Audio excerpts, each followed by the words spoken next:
What my approach has always been is blending the more modern science aspects with traditional medicine and energy practices, because that's what I do. Traditional medicine would be the holistic approach. It's natural care. It's not prescription drugs. It's not surgery. It's treating the mind, the body, and the soul and addressing root causes, underlying imbalances rather than just symptoms. Traditional herbal natural medicines were the way that health and wellness were treated up until the mid 1900s. And John Rockefeller was instrumental in that shift. It's all electrically charged, and nothing is happening really inside our body without an energetic pulse or an energetic signal, which is just another way of recognizing how much of us, how much of me is actually energetically charged. It's basically everything. It's almost like the simplest way for me to describe this is something happens in our environment that creates an energetic charge that we respond to. And that energetic charge, when it's received on the cellular level, can activate or deactivate certain genes in our DNA.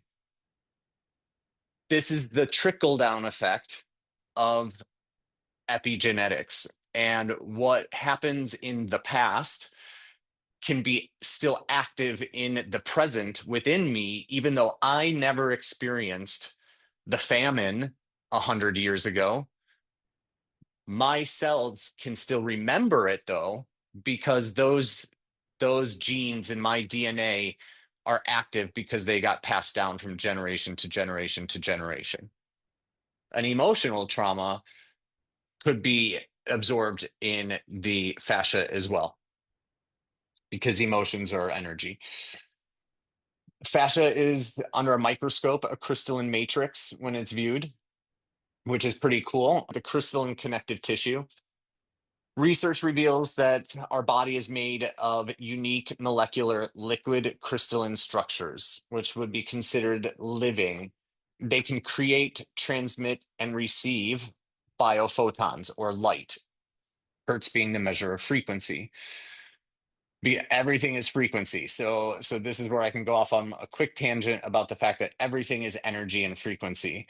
And when we measure our brain, it depends on what bandwidth or what station we're tuned into that determines how our consciousness is operating and functioning in the reality that we exist in.